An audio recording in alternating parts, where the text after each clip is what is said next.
Alors donc on va voir maintenant le contentement. Et j'ai choisi cette belle photo avec ces enfants africains qui sont heureux avec rien du tout. C'est la joie qu'on devrait avoir sans cesse. Alors, il s'oppose à l'avarice.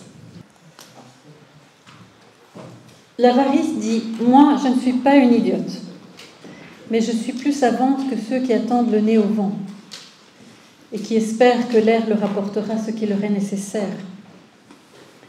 J'accapare tout pour moi et j'entasse tout dans mon giron, et plus j'amoncelle de biens, et plus ma richesse grandit. En effet, cela m'est plus utile de posséder ce qui m'est nécessaire à moi que de le laisser aux autres. Ce n'est pas un crime si je prélève à quelqu'un ce qu'il a accumulé, alors qu'il en a plus qu'il ne lui en faut. Si je reçois des uns ce que j'ai demandé, je n'ai pas de scrupule à en réclamer encore aux autres. Et si je vois que j'ai parmi mes biens tout ce que je voulais, alors je suis rassasiée joyeusement de tout ce que j'aime. Par conséquent, je ne crains personne, mais je vis dans le bonheur et je n'ai plus besoin de demander de la charité à personne. Mon inflexibilité me rend astucieuse et sage, je reçois ma part et personne ne me dupe. Qu'est-ce qui pourrait me nuire, quand bien même on me menacerait, alors que personne ne peut prétendre m'atteindre? Car je ne suis ni une voleuse, ni un escroc, mais je ne fais que prendre ce que je veux et me servir au moyen de mon talent. Ce personnage apparaît sous forme humaine car l'avarice n'a pas de désirs célestes, mais seulement des désirs terrestres. Ses cheveux sont absents car sa volonté ne s'exerce pas vers l'honnêteté. Sa barbe est celle d'un bouc car elle aime la puanteur et non pas la beauté. Ce personnage a des yeux minuscules alors que le blanc des yeux fait saillie car l'avarice ne se réjouit pas de la prospérité d'autrui, mais ses intentions font montre d'une horrible envie. Ses narines inspirent et exhalent un souffle râleur, car elle caresse des souhaits sans discrétion, afin de s'approprier autant qu'elle le peut les biens de ce monde, pour les rejeter ensuite avec une grande violence.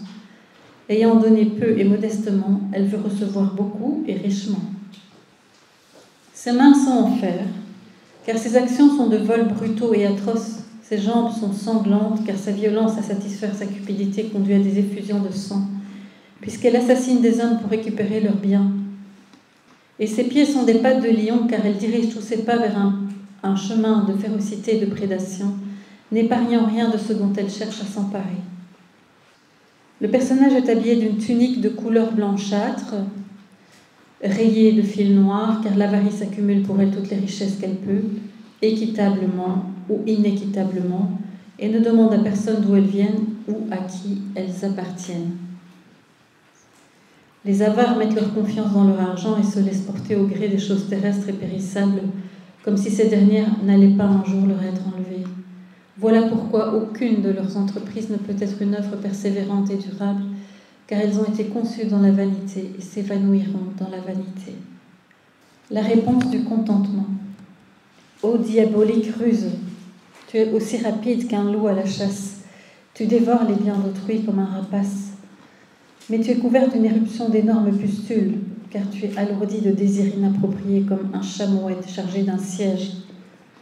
Et tu es la gueule du loup toujours ouverte pour dévorer. Tu restes dans ta dureté et Dieu t'a complètement oublié car tu n'as pas confiance en lui. Tu n'es qu'une dure âpreté dénuée de pitié car tu ne tiens pas compte des autres. Tu te caches dans ton trou comme un ver et vil rustre, tu prends tout ce qui appartient aux autres car rien ne te suffit jamais. Mais moi, je suis assise au-dessus des étoiles et tous les bienfaits de Dieu me suffisent. Je me réjouis du doux son du tambourin, car j'ai foi en lui. J'embrasse le soleil, car il est ma joie. Je prends la lune dans mes bras, car j'ai de l'affection pour elle. Tout ce qu'ils font pousser me suffit. Pourquoi voudrais-je plus que ce dont j'ai besoin? En effet, puisque je suis bienveillante envers toute chose, mon vêtement est fait de soie blanche, et comme je suis modeste en ce qui concerne mes besoins, mon vêtement est orné de pierres précieuses. Voilà pourquoi j'habite dans la demeure du roi et que j'ai tout ce que je veux. Je prends part au festin du roi car je suis son enfant. Quant à toi, ignoble chose, tu pourrais faire le tour de la terre que tu ne serais jamais rassasié. Vois un peu qui tu es. Alors on peut méditer 1 Timothée 6, de 6 à 9, Hébreux 13, 5 et 2 Corinthiens 6, 10.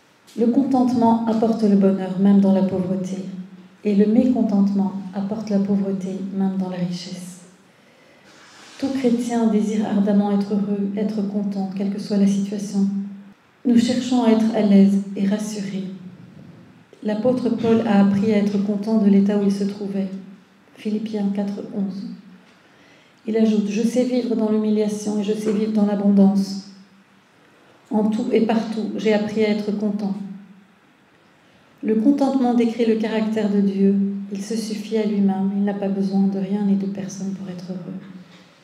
L'apôtre Jean écrit dans son évangile « Nous avons tous reçu de sa plénitude, grâce sur grâce. » Il est possible aux croyants d'être toujours satisfaits, car il a reçu de grandes bénédictions spirituelles.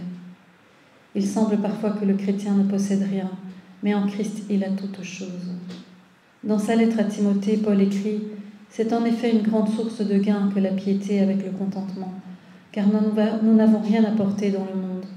Il est évident que nous n'en pouvons rien emporter. Si donc nous avons la nourriture et le vêtement, cela nous suffira. » Mais ceux qui veulent s'enrichir tombent dans la tentation et dans le piège. L'auteur de l'Épître aux Hébreux nous exhorte dans les mêmes termes. Ne vous livrez pas à l'amour de l'argent, contentez-vous de ce que vous avez, car Dieu lui-même a dit « Je ne te délaisserai point ». Le contentement chrétien est cette attitude intérieure tranquille et miséricordieuse qui se soumet volontairement à Dieu, car il est notre Père et que dans sa sagesse il pourvoira à chaque situation. Oui, c'est en Dieu que mon âme se confie, de lui vient mon salut. Et on va chanter ce chant de Sainte Thérèse de Lisieux. Je n'ai d'autre